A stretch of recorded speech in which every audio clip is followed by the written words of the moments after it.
हर वर्ष अपने प्राण प्यारे आराध्य देव का प्राकट्य उत्सव मनाते हैं। आज करुणानिधान सर्वलोक महेश्वर भगवान परमात्मा परब्रह्म श्री कृष्णचंद्र जी यह करुणा करके समस्त जीवों को परमानंद प्रदान करने के लिए ही प्रकट हुए। और ये प्राकट्य उत्सव सार्थक तभी हो जो हमारे हृदय में प्रकट हो, मेरे मन में, मेरे प्राणों में, एक एक श्वास में, एक एक नस नाड़ी कृष्ण कृष्ण कृष्ण भगवत स्वरूप हो जाए, हमारे हृदय में प्रभु का अवतार हो, हमारे हृदय में भय प्रगट कृपाला दीन दयाला। तो हमारी जितनी आसुरी प्रवृत्तियां हैं, राक्षसी प्रवृत्तियां हैं, राक्षसी प्रवृत्तियों से ही कहते हैं स्वसुख वांछा, दूसरों से वस्तु व्यक्ति स्थान से जो सुख भोगने की लालसा है उसे आसुरी प्रवृत्ति कहते हैं। अपने आसु माने प्राण, प्राणों के पोषण के लिए, इंद्रियों के सुख भोगने के लिए जो हमारी वृत्ति है उसे आसुरी प्रवृत्ति कहते हैं। और भगवान का प्रादुर्भाव आसुरी प्रवृत्ति को जड़ मूल से नष्ट कर देता है। हमेशा भगवत चरणारविंद का आश्रय लेकर प्रार्थना करें कि भगवान हमारे हृदय में प्रकट हो और हृदय की समस्त आसुरी वृत्तियों का नाश होकर भगवदाकार वृत्ति हो। यही हमारे जीवन का परम लक्ष्य है। देवकी वसुदेव जी ने महान तप किया कि संसार का स्वामी भगवान मेरा पुत्र बने। नंद यशोदा जी ये सब महान तप संपन्न, इनको सुख प्रदान करने के लिए भगवान प्रकट हुए। ये दुराचारियों का विनाश तो बहुत साधारण सी बात है। श्री सुखदेव जी कहते हैं कि ये उस समय की बात है जब लाखों राक्षसों ने, असुरों ने, दैत्यों ने राजाओं का रूप धारण करके पृथ्वी में आतंक मचा रखा था। अहंकार से भरे हुए, बल से भरे हुए पृथ्वी को आक्रांत कर रखा था। आक्रांत पृथ्वी त्राण पाने के लिए रो रही थी। ये उस समय की बात है जब यदुवंशी राजा शूरसेन माथुर मंडल, शूरसेन मंडल का मथुरापुरी में रह करके शासन करते थे।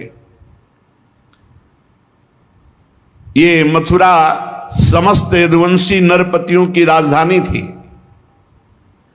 मथुरा में सदैव भगवान की उपस्थिति पाई गई है। मथुरा में सूर्य के पुत्र वसुदेव जी का विवाह देवकी जी के साथ हुआ। ये उस समय की बात है जब नवविवाहिता पत्नी देवकी को रथ पर विराजमान करके वसुदेव जी ले जा रहे थे। कंस बड़ा बलवान, स्वभाव में धूर्तता, वसुदेव जी से कहा मैं रथ हाँकूंगा, मेरी बहन है।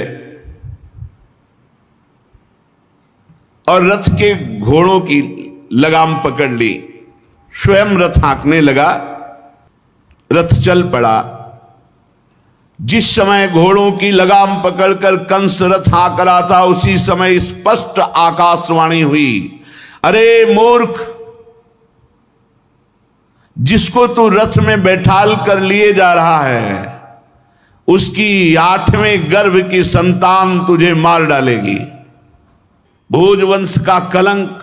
आकाशवाणी सुनते ही कूद पड़ा रथ से, तलवार खींच ली और बाल पकड़े देवकी के। वसुदेव देवकी के लिए आदेश किया, तत्काल हथकड़ी बेड़ियों से जकड़ करके इनको कैद खाने में डाल दिया जाए और बहुत ही कठोर पहरा लगा दिया जाए।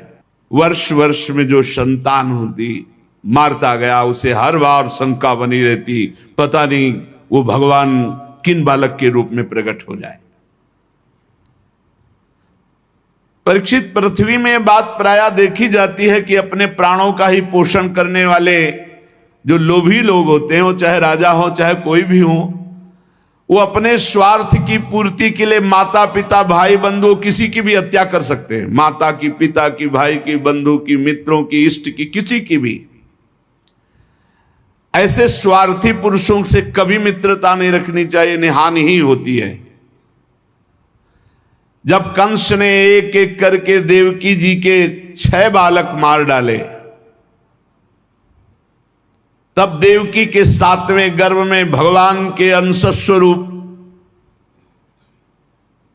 अनंत महिमा अनंत बलशाली भगवान शेष जी पधारे देवकी जी के गर्भ में। अनंत भगवान जब 7वें गर्भ के रूप में देवकी के उदर में पधारे, बड़ा आनंद।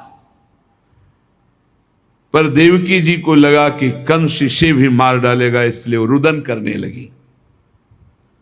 विश्वात्मा भगवान ने देखा कि माता को बहुत दुख है और यदुवंशियों को कंस सताए ही जा रहा है, तब अपनी योग माया का स्मरण किया और योग माया को आदेश किया, देवी कल्याणी, तुम ब्रज में जाओ, वह प्रदेश ग्वालों और गौओं से सुशोभित है। वहां नंद बाबा के गोकुल में वसुदेव जी की पत्नी रोहिणी गुप्त रूप से निवास कर रही। उनकी और भी पत्नियां कंस के डर से गुप्त स्थानों में रह रही। इस समय मेरा महान अंश, जिसे अनंत शेष जी कहते हैं, देवकी के उदर में गर्भ रूप से विराजमान है। तुम जाओ वहां से उस गर्भ को रोहिणी के उदर में रखो। मैं स्वयं आ रहा हूं, अब विलंब से आने जा रहा। अब मैं समस्त ज्ञान बल आदि अंशों के साथ देवकी का पुत्र बनूंगा और नंद बाबा की पत्नी यशोदा के गर्भ से तुम प्रकट हो। योग माया को आदेश किया। जब योग माया ने देवकी का गर्भ ले जाकर रोहिणी के उदर में रख दिया, तब समस्त द्वारपाल और सब जगह खबर पहुंच गई, गर्भ नष्ट हो गया देवकी। किसी को आंतरिक पता तो है नहीं। नगरवासी बहुत कि बेचारी के 6 तो मार डाले गए और 7वां गर्भ नष्ट हो गया। हाय, कितना कष्ट देवकी को है। देवकी जी भगवान का निवास स्थान बन गई। परीक्षित, अब समस्त शुभ गुणों से युक्त बहुत सुहावना समय आया। रोहिणी नक्षत्र था। आकाश के सभी नक्षत्र, ग्रह और तारे सौम्य हो रहे थे। अब तो काले काले मेघ आकर मंडराने लगे और धीरे धीरे गर्जना करते हैं। भारी वर्षा प्रारंभ। जन्म मृत्यु के चक्र से छुड़ाने वाले जनार्दन भगवान का अवतार समय निशीत रात के 12 बजे। उसी समय सबके हृदय में विराजमान भगवान देवरूपिणी देवकी के सामने प्रकट हुए। श्री भगवान ने कहा, देवी, स्वयंभू मनवंतर में जब तुम्हारा पहला जन्म हुआ था, उस समय तुम्हारा नाम था प्रश्नी और ये वसुदेव सुतपा नाम के प्रजापति थे। तुम दोनों के हृदय में बड़े ही शुद्ध भाव थे। जब ब्रह्मा जी ने तुम दोनों को संतान उत्पन्न करने की आज्ञा दी, तब तुम लोगों ने इंद्रियों का दमन करके उत्कृष्ट तपस्या की। तुम दोनों ने वर्षा, वायु, घाम, शीत, उष्ण आदि काल के विभिन्न गुणों को सहन किया और प्राणायाम के द्वारा अपने मन के मल को धो डाला। तुम दोनों ने सूखे पत्ते खाकर फिर हवा पीकर केवल तपस्या की। अभीष्ट वर प्राप्त करने की इच्छा से मेरी आराधना की। कितना कठिन तप। मुझ में चित्त लगाकर ऐसा परम दुष्कर घोर तप करते हुए देवताओं के 12,000 वर्ष व्यतीत हो गए। पुण्यमयी देवी उस समय में तुम दोनों पर प्रसन्न हुआ, क्योंकि तुम दोनों तपस्या, श्रद्धा, प्रेममयी भक्ति से अपने हृदय में नित्य निरंतर मेरी भावना की थी। जैसा मैं आज तुम्हारे सामने प्रकट हुआ हूं, ऐसा उस समय भी प्रकट हुआ था, और तुमसे कहा वरदान मांगो। तब तुम दोनों ने कहा आप जैसा पुत्र मुझे चाहिए। तो मेरे जैसा तो सिर्फ मैं ही हूं, तो मेरे जैसा पुत्र, तो मैंने ये वरदान दिया कि मैं ही स्वयं तुम्हारा पुत्र बनकर आऊं। ये छोटी मोटी तपस्या का फल नहीं है, आप देख लीजिए। अगर आप जीवन भर रामकृष्ण हरि भगवान नाम जपते हुए भगवत प्राप्त हो जाते तो कितना सरल है, कितना सरल है। इसीलिए धन्य है ये कलयुग जो कम समय में भगवत प्राप्ति, केवल भगवान नाम जप और थोड़ा सा केवल पापाचरण से अपने को बचा लो तो भगवत प्राप्ति हो जाएगी। हे माता जी, मैंने देखा कि संसार में शील, स्वभाव, उदारता, अन्य गुणों में मेरे जैसा कोई नहीं, इसलिए मैं ही तुम्हारा पुत्र हुआ हूं। मैं ही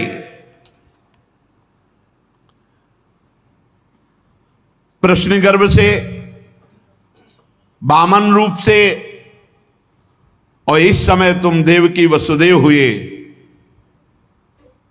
वासुदेव के रूप से। एक बार मैं वचन बोलता हूं, उसे 3 बार पूरा करता हूं। यह भगवान का नियम।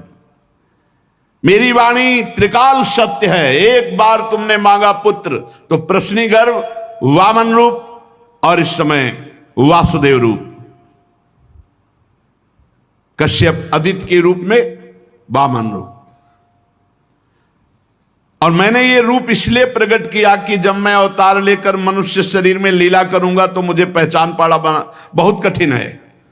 इसलिए तुम लोग ध्यान रखना मैं कौन हूं। ये खास बात, एक खास बात ध्यान देने योग्य बात है। भगवान कह रहे हैं कि तुम दोनों मेरे प्रति पुत्र भाव और निरंतर ब्रह्म भाव रखना। युवाम माम पुत्र भावेन ब्रह्म भावेन चाचकृत चिंतयंतो कृत स्नेहो या से थे मदगतिम पराम, तब तुम मेरे परम पद को प्राप्त होगी। चिंतनीय कौन है गोपाल जी, कौन है लाल जी? कह रहे तुम मेरे प्रति पुत्र भाव और निरंतर ब्रह्म भाव, इस प्रकार के चिंतन द्वारा तुम मेरे पद को, मेरे प्रिया प्रीतम है कौन? देखो हित सजनी जो नहीं कह रहे, जैसे हित हरिवंश करत अपनो जस प्रगट अखिल ब्रह्मांडन, अखिल ब्रह्मांड के अधिपति हैं। पर ब्रह्म परमात्मा तत्व की उपासना हो रही। हमारा भाव है कि वो हमारे यार हैं, हमारे मित्र हैं, हमारे पति हैं, हमारे पुत्र हैं, हमारे स्वामी हैं, जो भाव रख सके, लेकिन है कौन? इसीलिए शांत भाव है। शांत भाव में पूर्ण तत्व ज्ञान हो जाता है। भगवान इतना कहकर चुप हो गए और अपनी योग माया से देखते देखते एक छोटे शिशु के रूप में नीलमणि, वसुदेव जी ने देखा कि भगवान तो बाल रूप हो गया। अब तो और डर लगा, कहीं कंस को पता चल गया और तलवार लिए हुए आवे, कुछ अमंगल करे। बहुत घबरा गए और भगवान ने कहा कि मुझे गोकुल पहुंचाओ, नंद बाबा के यहां सुधा मैया के पार्श्व में सुला के आओ। मुझे तुम्हें डर लग रहा है, मैं मारूंगा इसे, पर अभी मुझे पहुंचाओ वहां। भगवान की आज्ञा का पालन करने के लिए जो ही चेष्टा की, ध्यान दीजिए, भगवान की आज्ञा का पालन करने के लिए जो ही चेष्टा की तो अपने आप हथकड़ी बेड़ियां कट गई। माया की हथकड़ी बेड़ियां कट जाएंगी जो ही भगवान की आज्ञा का पालन कर। और बड़े बड़े दरवाजे, कोई एक दो नहीं थे, कई दरवाजे थे कंस के कारागार के। फटाफट सब ताले टूट गए, दरवाजे खुल गए। अद्भुत चमत्कार। और जितने पहरेदार घोर राक्षसी स्वभाव के, जिंदा खा जाएं ऐसे पहरेदार थे, सब मूर्छित घोर निद्रा में। अब हथकड़ी बेड़ी कट गई, लाला को लेकर के चले उस समय घोर बादल छाए हुए, अंधेरा, कुछ दिखाई नहीं दे रहा। कितना कष्ट में जीवन भक्त। अब सोचो, अभी अभी तो प्रकट हुए हैं और अभी अभी त्याग करने जा रहे हैं, अभी अभी त्याग करने जा। इधर समस्त द्वारपाल सब सोए हुए हैं, वसुदेव जी भगवान को लेकर। वर्षा हो रही, पीछे पीछे गुप्त रूप से शेष भगवान फण धारण किए, मेरे प्रभु को बूंदे ना लगे। जब वो लीला कर रहे, वसुदेव जी को पता नहीं कि पीछे शेष भगवान फण धारण किए। वो तो बस चिंतन में चले जा रहे हैं, कैसे वहां जाएंगे, कोई जान ना जाए कोई। और वहां पहले ही योग माया ने पूरी व्यवस्था करी, पूरा का पूरा परिकर सब बेहोश है नींद में, किसी को सुध नहीं है। केवल यशोदा मैया को प्रारंभ में इतना था, कुछ हुआ और बेहोश हो गए। क्या हुआ ये निर्णय नहीं हुआ।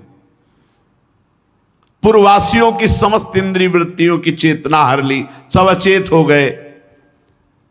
इतनी मोटी जंजीरें लगी हुई थी, ताले लगे हुए थे, जेल के साथ टूट गए। भगवान श्री कृष्ण को गोद में लिए हुए जैसे जैसे आगे बढ़ते, सब दरवाजे अपने आप खुलते चले थे और पहरेदार सब सो रहे। बादल नजदीक आकर मानो बरस रहे हो, ऐसे लटक लटक के बादल। शेष भगवान अपने फणों से जल को रोकते हुए 1000 फण धारे पीछे पीछे चल रहे। यमुना जी ने देखा कि प्रभु पधार रहे, तो पहला चरणामृत तो हमारे अधिकार बनता है। अरे जिनके चरणों का ध्यान बड़े बड़े महापुरुष शिव आदि करते हैं, आज वही प्रभु मेरे पास आ रहे हैं। आनंद में भर गई यमुना जी और उफान। यमुना जी ने जब उफान आनंद का लिया तो वसुदेव जी के प्राण बहुत घबरा रहे हैं कि अब क्या करें, लौट सकते नहीं, कोई नौका आदि है नहीं। चलो प्रभु ने आज्ञा करी है तो वही देखेंगे। अब मेरे प्राण चाहे चले जाएं, मेरे लाला को कुछ ऐसे। यमुना जी उफान कर रहे कि चरण छू ले, और वसुदेव जी उल्टा सोच रहे कि यमुना जी बढ़ रही तो लाला को बचाए। देखो ये समर्पण है, मेरे प्राण भले चले जाए, बस आज्ञा का पालन, प्रभु को पहुंचाना है और सुरक्षित पहुंचाना है। यमुना जी ऐसे थपेड़ जोर जोर से बढ़ रही। भगवान ने कहा बाबा तो और ऊपर उठाते चले जा रहे, तो यमुना जी और बढ़ती चली जाएंगी। एक श्री चरण बड़ा, ये वसुदेव जी को पता ली, जो ही यमुना जी को श्री चरण प्रभु के स्पर्श हुए तो तुरंत नाभिभर हो गई और ऐसे एकदम शांत। वसुदेव जी बाबा के नगर में गोकुल में गए तो डर रहे थे कि कोई देख न ले, लेकिन वहां कोई देखने वाला था, सब सोए हुए थे। उन्होंने अपने पुत्र को, अब वो ऐसे देख रहे थे, और जहां सुलाया तो वहां भी पुत्र था, पार्श्व में योग माया और वही पुत्र। भगवान के इस अवतार में 2 अवतार हुए। एक हुआ चतुर्भुज नारायण भगवान का अवतार जो वसुदेव देवकी के सामने, और एक हुआ पीछे आपने सुना है, नंद बाबा और यशोदा मैया बहुत ऐश्वर्य समृद्धि सब रिद्धियां सिद्धियां अठखेलियां कर रही। ब्रज तो यहां रिद्धियां सिद्धियां अठखेलियां कर रही, कौन पूछता है। अवस्था डल गई थी नंद बाबा की, चौथापन था, और ब्रजवासी बाबा की इस दशा को देख के सह नहीं पा रहे थे। बाबा खिन्न रहते थे। उपनंद आदि वृद्ध गोपों ने परामर्श करके पुत्रेष्टि यज्ञ का आयोजन किया। सबने यज्ञ पुरुष गोपराज नंद को पुत्र प्रदान करने की प्रार्थना की भगवान से। पुत्रेष्टि यज्ञ हुआ। जैसे महाराज दशरथ जी की अवस्था डल चुकी थी तो श्रृंगी ऋषि ने पुत्रेष्टि यज्ञ करा, उससे खीर फिर भगवान 4 रूपों में प्रकट हुए, राम लक्ष्मण भरत शत्रुघ्न। पुत्रेष्टि यज्ञ का अनुष्ठान हुआ नंद बाबा के यहां। अब उच्च कोटि के ब्रह्म ऋषि वेद ध्वनि आकाश में मुखरित हो रही थी। गोपराज श्री नंद बाबा अंतापुर में यशोदा मैया के पास बैठे हुए कहा, यशोदा रानी इस बार पूरे ब्रजवासियों का आशीर्वाद हो, सब ब्रह्म ऋषि हैं। कई बार हो चुकी, इसका मतलब पुत्र के लिए कई बार उपाय किए जा चुके थे। इस बार फलस्वरूप में मेरे पुत्र होगा। मन में बड़ी कामना है, मेरा विश्वास है ये जो यज्ञ हो रही, चूंकि ब्रजवासियों का आशीर्वाद है और ब्रह्म ऋषि जन बड़े महिमाशाली हैं, पर मेरे मन में एक उदासी छा जाती कि कर्म से ऐसा पुत्र नहीं होगा जैसा मैंने एक स्वप्न देखा है। ये कर्म जनित तो नहीं हो सकता। यज्ञादि कर्मों के सभी फल चंचल हैं और मैंने जो पुत्र देखा है वो अचल है, अविनाशी है। बड़ी आशा, पर लगता है मेरी दुराशा है क्या? वो कर्म फल से तो नहीं प्राप्त हो सकता जैसे मैंने देखा है।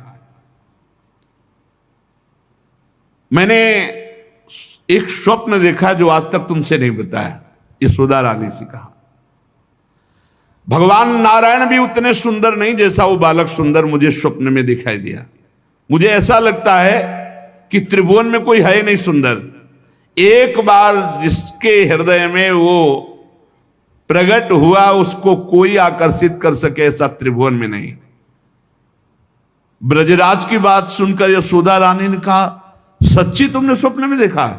बोले हाँ। बोले मैंने तो बताया नहीं, मैंने भी स्वप्न में देखा है। क्या? बोले मैं नित्य सहधर्मिणी हूं, तुम्हारी सुख दुख की नित्य संगिनी हूं, मैं तुमसे क्या छिपाऊं। जैसे बालक की बात कर रहे हो ना, हमने तो इसलिए नहीं बताया कि आप कहोगे कि तुम्हारा पागलपन है। बिल्कुल वैसे ही मैंने देखा है। श्यामश्चंचल चारु दीर्घ नयनो बालस्तवांक स्थले दुग्धोद्गारि पयोधरे स्फुटमसौ क्रीडन मया लोक्यते स्वप्नस्तत्की मुजागरः किमथ वेत्ते तन्न निश्चीयते सत्यम ब्रूहि सधर्मिणी स्फुरति किम सोयम तवाप्यंतरे।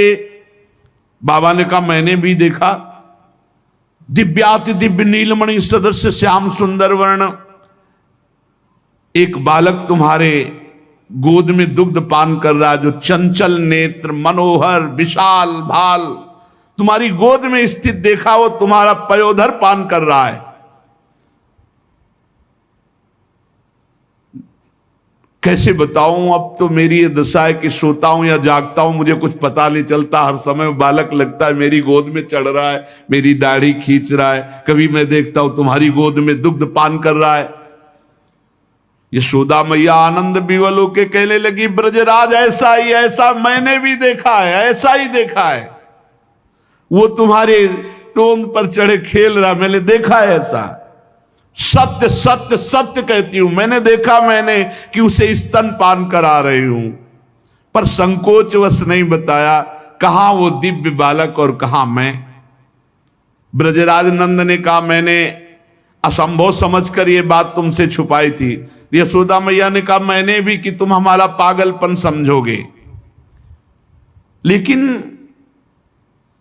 ऐसा अगर दोनों के स्वप्न में आया तो जरूर भगवान हमारे स्वप्न को पूरा करेंगे। नारायण जिनकी हम आराधना करते हैं, नारायण सेवानिष्ठ नंद बाबा और यशोदा मैया दोनों तन मन वचन से भगवान श्री हरि की शरण में होकर के द्वादशी दिन यथाविधि व्रत करने का नियम लिया। पुत्रेष्टि यज्ञ के बाद द्वादशी व्रत की संख्या वृद्धि के साथ साथ अब वो स्वप्न में देखा हुआ जो दिव्याति दिव्य बालक है वो खुली आंखों झलकने लगा। अब तो भारी व्याकुलता बनी। व्रतानुष्ठान सर्वांग पूर्ण संपन्न हुआ तो एक दिन देखा कि स्वप्न में भगवान श्री हरि आए और मधुर वाणी में बोले, अहो मयि अभिषक्तौ भक्तौ कथम निर्विद्य खिद्दे थे योषावतसी कुसुम सुषुमः सुकुमारः कुमारः सष्ट्देवान भवतोर्भवतोः कुमारतया स्फुरति सातु सदा भवतो रेवानुगतः प्रतिकल्पम स्वभक्ति प्रवर्तनाय दिविमत प्रवर्तित द्रोण धरा रूपांश कलावतो तद्भूरि भाग्यम इत्यादि रीत्या ब्रह्मादलभ्य साक्षात् तत्फल साक्षात्काराय स्वयमेव पृथिव्यां भवतोर्भवतोरेव भवम लभत एव अचिरादेव रुचिरा रुचिरेशा युवयो सफलतां बलिता। यह आदेश हुआ, नंद यशोदा तुम मुझ में आसक्त और मेरे परम भक्त हो, तुम इतने खिन्न क्यों हो रहे हो? अतसी कुसुम के सदस्य श्याम सुंदर सुकुमार कुमार जो तुम्हारे स्वप्न में जागृत में अनुभूति का विषय बना हुआ है वो मैं हूं। निकुंज विलासी श्री ठाकुर जी ने कहा, जगत में वात्सल्य प्रेम का प्रचार करने के लिए मेरी प्रेरणा से द्रोण और धरा के रूप में तुम स्वर्ग से आविर्भूत हुए हो। कल्पों तपस्या की है मेरी प्राप्ति के लिए, जो ब्रह्मादि के लिए अलभ्य है, सौभाग्य है कि वो तुम्हें प्राप्त हो रहा है। उसी फल का आस्वादन करने के लिए अब तुम तैयार हो जाओ, चिंता मत करो। गोपराज मैं प्रकट होने वाला हूं। समझिए, वहां देवकी वसुदेव के यहां चतुर्भुज भगवान नारायण और यहां निकुंज विलासी श्री ठाकुर जी। श्री यशोदा जी बहुत आनंदित रहने लगी। तो एक दिन समस्त ब्रजवासियों ने देखा कि एक अर्धवृद्धा तपस्विनी स्नातक ब्राह्मण बालक को लिए गोपराज नंद की सभा में पधारी।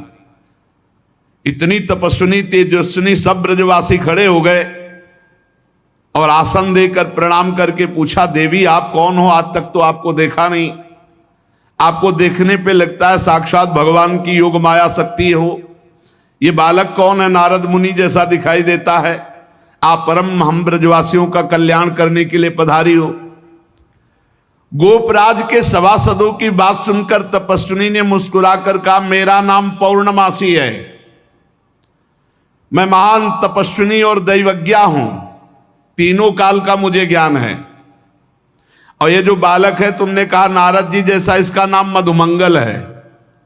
ये बालक स्नातक है, इसका दर्शन करके नारद जी का स्मरण होना उचित ही है। ये संपूर्ण वृत्ति नारद जी वाली ही रखता है। तपस्विनी की बात सुनकर गोपराज सभा के सदस्यों ने हाथ जोड़कर पूछा, देवी हम आपकी सेवा करने योग्य बिल्कुल ही नहीं है, इस पर भी आपने हम लोगों पर महती कृपा की। मेरी कुछ समझ में नहीं आ रहा कि आप यहां क्यों पधारी। तो उन्होंने कहा, तुम लोगों को पता नहीं एक अनिर्वचनीय महासौभाग्य उपस्थित होने वाला है, इसलिए मैं यहां आई हूं। सबके पूछने पर पौर्णमासी ने बताया, तुम लोगों के प्राणाधिक प्रीतम गोपराज नंद के यहां एक पुत्र होने वाला है जो अखिल जगत को आनंद सिंधु में निमग्न कर देने वाला होगा। पौर्णमासी की बात सुनकर सभी परमानंद में उल्लसित पुलकित गदगद वाणी से कहने लगे, देवी आपके शुभागमन से हमारा ये ब्रज जो है महान तीर्थ हो गया। आपके लिए कृष्णांतिके यमुना जी के समीप हम एक पर्णशाला कुटी बना देते हैं। ये बात जब पौर्णमासी जी ने सुना तो उन्होंने कहा ठीक ठीक, कृष्णांतिके अर्थात कृष्ण के समीप, ठीक तुम्हारी बात निकल गई, जो बालक होगा उसका नाम कृष्ण होगा। तस्मिन् जातवदि निर्दानवता पृथिव्याम भविष्यति तदीय गुणे सदानवता सगुणता विद्यादि प्रबंधे तत्संबंधे तो निर्गुणता सकिंचनता विषय संपत्तौ तद भक्तौ तो निष्किंचनता इत्यादिकम विरुद्धाय मानमपि सर्वैरनुरुद्धम करिष्यते। नंद नंदन के रूप में स्वयं प्रभु पधार रहे। पौर्णमासी देवी कालिंदी तट के समीप पर्णशाला में भगवान के दर्शन की अभिलाषा से निवास करने लगी। पौर्णमासी देवी देवर्षि नारद जी की शिष्या और श्री कृष्ण के आगे जो गुरु बनेंगे संदीपनी जी, उनकी माता हैं। संदीपनी मुनि की माता हैं ये पौर्णमासी देवी। ये महान शक्तिमती थी और श्री कृष्ण की मधुर लीला को सब प्रकार से जानती थी। भगवान की लीला का आनंद बढ़ाने के लिए मस्खरे मनसुखा के रूप में वो मधुमंगल, तो भगवान का जो ऐश्वर्य में अवतार हुआ वो जेल में, और जो माधुर्य में अवतार हुआ ये नंद बाबा के यहां। तो जो ऐश्वर्य में अवतार वापस गया, तो आप देखिएगा अक्रूर जी के साथ अक्रूर जी ने देखा जल में डुबकी लगाकर शेष सैया पर चतुर्भुज नारायण सेन, और हमारे द्विभुज मुरली मनोहर वृंदावनम परित्यज्य पादमेकम न गच्छति, वो कभी यहां से नहीं गए। जो गए तो देखो यहीं से निकलते ही चतुर्भुज हो गए। मथुरा में चतुर्भुज, द्वारिका में हमारे द्विभुज मुरली मनोहर नंद यशोदा के लाड़िले, वो कभी एक कदम ब्रज से बाहर नहीं गए। तो वहां योग माया के द्वारा नंद बाबा को यह पता ही नहीं चला कि हमने लाला में लाला का समर्पण किया, और पार्श्व में देखा, कन्या उठाया और आ गए। जे ही आए तो जैसे जैसे दरवाजे में प्रवेश करते जाते वैसे वैसे जंजीर ताला सब फिट, और जे ही वहां गए और देवकी जी की गोद में उस कन्या को तेवी हथकड़ी बेड़ी जकड़ गई। योग माया के आते ही दरवाजे बंद, हथकड़ी बेड़ी जकड़ गई और पहरेदार जग गए, और कन्या जोर जोर से रोने लगी। जो साक्षात भगवती है, पहरेदार भागते हुए गए, कंस से कहा महाराज 8वीं संतान उत्पन्न हुई। अब तो कंस के होश नहीं, वो तो जैसे पागल हो चुका, बाल बिखरे हुए, कई जगह गिरा, दौड़ता हुआ आया, दरवाजे खोले गए। बड़ी घबराहट है, बाल बिखरे हुए, बड़ा भयानक रूप कंस का। जग गए और पैर पकड़ा और कन्या को हाथ जोड़ रही। देवकी जी ने कहा भैया मारो मत, आकाशवाणी हुई थी कि पुत्र होगा, ये तो कन्या है, स्त्री जाति है, अभी बच्चा है, आप क्यों मार रहे हो? भैया तुम तो बड़े कृपालु हो, और देखो हमारे कई बच्चे मार डाले तुमने, अब एक कन्या बची, इसे तो दे दो, मैं तुम्हारी छोटी बहन हूं, बहुत दीन हूं। बड़ा प्रार्थना की, लेकिन वो देवकी जी रोती रही, पैर पकड़ करके कन्या को एक चट्टान पर मार। और ये कन्या कोई साधारण कन्या तो थी नहीं, आद्या शक्ति महाभगवती। हाथ से छूट गई और सामने आकाश में देखा तो 8 आयुध, दिव्य माला वस्त्र चंदन मणिमय आभूषणों से विभूषित, धनुष त्रिशूल बाण ढाल तलवार शंख चक्र गदा। देखा सिद्ध चारण गंधर्व अप्सरा किन्नर सब स्तुति कर रहे अंबा की। और उस समय देवी ने कहा है मूर्ख, तेरी सामर्थ्य नहीं कि तू मुझे मार सके। और तू जिसे सोच रहा है ना कि मैंने मिटा दिया, अरे तेरे मारने वाला पैदा हो चुका है। निर्दोष की हत्या करने वाले, अब तू बच नहीं सकता, कहीं भी भाग के जा, तेरे मारने वाला पैदा। अब कंस के दिमाग में आया कि संतान तो 8वीं पुत्र होनी थी, पैदा हो चुका, ये आकाशवाणी झूठ कैसे बोल सकती, तो पैदा तो देवकी के यहां ही होना चाहिए। बड़ा आश्चर्य हुआ। फिर उसने हाथ जोड़ा देवकी वसुदेव जी की, व्यर्थ में हमने आपको कष्ट दिया आकाशवाणी, आप मुझे क्षमा कीजिए बहनोई जी और बहन जी। और वो उन्होंने कहा कुछ नहीं, वसुदेव जी से कहा कि ये विधाता भी झूठ बोलता है, आकाशवाणी हुई थी कि 8वां पुत्र होगा, पुत्री कैसे हो गई, मैं बड़ा पापी हूं, मैंने आप दोनों महात्माओं को बड़ा कष्ट दिया। पर वसुदेव जी आपको दुखी नहीं होना चाहिए, जो लोग तत्व को जानते हैं, आत्मा को जानते हैं, वो शरीर के नाश पर दुखी। देखो इनको भी ज्ञान है यार, बड़ा विचित्र है। पर उपदेश कुशल बहु तेरे, राक्षस स्वभाव वालों को भी ज्ञान, ये भी उपदेश दे रहे।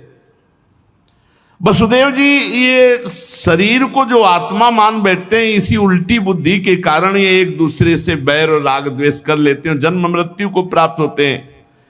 यद्यपि मैंने तुम्हारे पुत्रों को मारा, फिर भी ज्ञान के द्वारा देखो कौन किसको मारता है। बड़ा सुंदर ज्ञान दे रहे, अभी बताएंगे ठाकुर जी आके तुम्हें कौन किसको मारता है लौट के। ये जो अपने स्वरूप को भूले हुए हैं लोग, इसीलिए मैं मरने वाला हूं, मैं मारता हूं, ऐसा मैं दुख भोग रहा हूं, ये मेरे को दुख देने वाले घोर अज्ञान की बात। कोई किसी को मारता नहीं, कोई किसी को दुख नहीं, जीव अविनाशी है, शरीराभिमान के कारण ऐसा। फिर भी मैं क्षमा चाहता हूं आपसे। वसुदेव जी के चरण प्रकार, देवकी जी ने कहा भैया भैया बस पैर छूने की जरूरत नहीं है, आप खुशी रहो। यह आपने बताया नहीं कि अज्ञान के कारण ही, शरीराभिमान के कारण ऐसा होता है, अपने और पराये का भेद, बस बस आपका इसमें कोई दोष नहीं है। जब वसुदेव और देवकी जी ने इस प्रकार, तो कंस वहां से अनुमति लेके चला गया और बुलाया पूरे परिकर को और कहा योग माया ने जो कहा है वो झूठा नहीं हो सकता। 8वीं संतान पैदा हो चुकी है मारने वाली, तो ये लड़की नहीं हो सकती, ये पुत्री नहीं हो सकती, कुछ है, प्लानिंग करो। वो कह रहे पैदा हो चुका तो ब्रजय में होगा। कंस के मंत्री जितने थे वो कंस से भी ज्यादा बुरे स्वभाव वाले थे। उन्होंने कहा महाराज आज्ञा करो, ब्रज 84 कोस में आज से लेकर 10 दिन तक जितने भी बालक हुए सब मार डालेंगे हम लोग। बड़ा प्रसन्न हुआ इसका प्लान कि सबका नाश, और भगवान पहुंच चुके हैं यहां से ईश्वर स्वरूप, और यहां से ब्रज के लाडिले ठाकुर कभी बाहर नहीं गए, पक्का मानना। कभी ये जितने संत जन ऐसे थोड़ी जी रहे हैं, पूरी भावना में नहीं जी रहे भाई। छिन छिन बिहरत संग, छिन छिन निरखत प्रेम भरी, छिन जस कहा तभंग। अब जब मैया के नेत्र खुलेंगे, लाला को देखेंगे तो उत्सव मनाएंगे।